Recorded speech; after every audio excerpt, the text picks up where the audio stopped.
വെള്ളപ്പൊക്കം വരും, അല്ലെന്നുണ്ടെങ്കിൽ വരൾച്ച വരും. ഇതിന് രണ്ടിനും നേരത്തെ പ്ലാൻ ചെയ്യുക അല്ലാതെ വേറൊരു വഴിയൊന്നും ആർക്കും ഇല്ല. അത് ലോകത്ത് കേരളത്തിലാണോ ഈ വെള്ളപ്പൊക്കം ഉണ്ടായിരിക്കുന്നത്?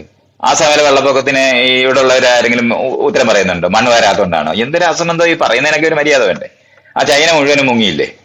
ഏഹ് റുമേനിയ മുഴുവൻ മുങ്ങിയില്ലേ? ബ്രസീൽ മുഴുവൻ മുങ്ങിയില്ലേ? ഇതൊക്കെ ആളുകൾ എന്ത് ഈ പറയുന്നത്? കേരളത്തിനകത്തിരിക്കുന്ന ഈ യുവമാരെല്ലാം അങ്ങോട്ടും ഇങ്ങോട്ടും അവിടുത്തെ അവന്മാർ ഇത് ചെയ്തിട്ട് അത് ചെയ്തിട്ടാണ് എന്നൊക്കെ ആൾക്കാർ ഇങ്ങനെ പറയുമ്പം ഈ ലോകം മുഴുവനും ഇത് നടന്നുകൊണ്ടിരിക്കുന്ന ഒരു പ്രശ്നമാണെന്ന്, അത് എല്ലായിടത്തും കൂടെ ബാധിച്ചുകൊണ്ടാണ് ഇരിക്കുന്നതെന്നെങ്കിലും അറിഞ്ഞുകൊണ്ടെങ്കിലും സംസാരിക്കണ്ടേ? അതുപോലുള്ള ഒരു സാധനം ഡാം തുറന്നു വിട്ടിട്ടാണെന്ന് പറഞ്ഞിട്ട് അന്ന് കടന്ന് വെള്ളം വെച്ചിട്ട് ഇപ്പൊ ഡാം തുറന്നു വിടാതെ വെള്ളം എങ്ങനെ പൊങ്ങിയെന്നുള്ള കാര്യം പറയണ്ടേ? ഇത് ഇങ്ങനെ പറയുക എന്ന് പറയുന്നത് വെറുതെ അപ്പോഴത്തെ ആൾക്കാര് അവിടെ ഇരിക്കുന്നവരെ സൂചിപ്പിക്കാനോ അല്ലെന്നുണ്ടെങ്കിൽ വോട്ട് മേടിക്കാനോ വേണ്ടി മാത്രം കള്ളം പറഞ്ഞ് ശീലമുള്ള മനുഷ്യന്മാർ പരസ്പരം പറഞ്ഞുകൊണ്ടിരിക്കുന്ന കാര്യങ്ങളല്ലാതെ ഇതിനൊന്നും ആ നിലവാരത്തിലൊരു ഉത്തരവല്ല. നമ്മളിത് നന്നായിട്ട് പ്ലാൻ ചെയ്യേണ്ടതാണ്.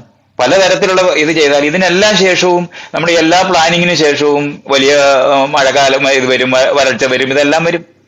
ആ സമയത്ത് ഇതിന്റെ മുഴുവൻ ദുരിതം അനുഭവിക്കേണ്ടി വരും. നമ്മളിപ്പോ ഈ പസഫിക്കിൽ ഉണ്ടായിരിക്കുന്ന ഈ എൽ നിനോ എന്ന് പറയുന്ന സാധനം എല്ലായിടവും ബാധിക്കും. എന്ന് പറഞ്ഞാൽ ചൂട് കൂടുക എന്ന് പറയുന്നത് ഭൂമിക്ക് സംഭവിച്ചുകൊണ്ടിരിക്കുകയാണ്.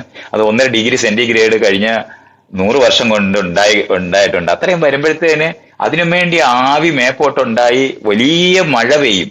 വലിയ മഴ എന്ന് പറഞ്ഞാൽ ആ വെള്ളം എന്ന് പറയുന്നത് നമ്മൾ ഈ ക്ലൗഡ് ബേസ്ഡ് എന്ന് പറയുന്നതിന് മേഘവിസ്ഫോടനം എന്നൊക്കെ പറഞ്ഞ പേരൊക്കെ ഇടുമ്പോൾ എന്തോ പൊട്ടിത്തെറിച്ച പോലൊക്കെ ഉള്ള വാക്കുകളാണ് ഈ ഇട്ട് വെക്കുന്നത്.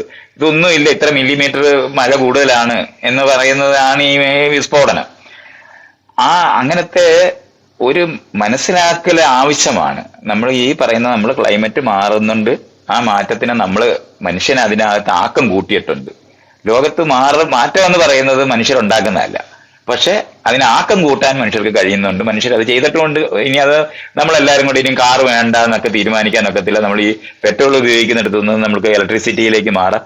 അപ്പോഴും പെട്രോൾ ഉപയോഗിച്ചിട്ട് ഇലക്ട്രിസിറ്റി ഉണ്ടാക്കാനായിട്ട് പെട്രോൾ കത്തിച്ചിട്ടാണ് ഉണ്ടാക്കാൻ പോകുന്നതെന്നുണ്ടെങ്കിൽ വലിയ വ്യത്യാസങ്ങൾ ഉണ്ടാക്കത്തില്ല.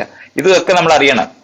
അപ്പൊ ഇങ്ങനെയൊക്കെയുള്ള ഇതൊക്കെ കളക്റ്റീവായിട്ട് ചെയ്യേണ്ട ഏരിയകളാണ് അതൊക്കെ.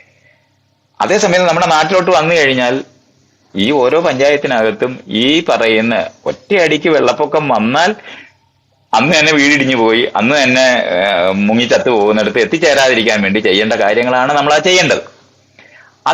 അതെല്ലാം ചെയ്തേ പറ്റൂ. അതുകൊണ്ടാണ് ഞാൻ പറഞ്ഞ മണ്ണ് വാരുന്നത് കൊണ്ട് വെള്ളപ്പൊക്കം ഇല്ലാതായി പോകുമെന്ന് വിചാരിക്കുന്ന കുറച്ച് ആൾക്കാർക്ക് അങ്ങനെ തോന്നിപ്പോകും. കാരണം മണ്ണ് വരാത്തോണ്ടാണെന്ന് ഒരുത്തൻ വീട്ടിൽ ഇരിക്കുമ്പോൾ തോന്നുന്നതാണത്. അത് മണ്ണ് വാരി കഴിഞ്ഞാൽ വെള്ളം താഴ്ന്ന് നിൽക്കും. അപ്പൊ ഇത്രയും മഴ പെയ്തിട്ട് എന്ത് ചെയ്യും എന്നുള്ള കാര്യമൊന്നും അറിയുന്ന പോലും ഇല്ല. ഇതിന്റെ മുകളിലൊക്കെ നമുക്ക് ഇഷ്ടംപോലെ പഠനങ്ങളൊക്കെ ലോകം മുഴുവൻ ഉണ്ടായി കഴിഞ്ഞിട്ടുള്ളതാണ്. അതൊന്നും ഒരു പുതിയ കാര്യം പോലും അല്ല. എന്താ ചെയ്യേണ്ടത് ഇതിനൊക്കെ ഉത്തരം ഇപ്പൊ നമ്മൾ ഇവിടെ കിടന്ന് വിഷമിക്കുന്നതിനെല്ലാം പരിഹാരങ്ങൾ ലോകവ്യാപകമായി ഉണ്ടാക്കി കഴിഞ്ഞിട്ടുള്ളതാണ്. അത് ചെയ്യാവുന്നതാണ്. അത് ചെയ്യാതിരുന്നിട്ടാണ് നമ്മൾ ഈ അനുഭവിച്ചുകൊണ്ടിരിക്കുന്നത്. അവിടെയാണ് പരാജയം.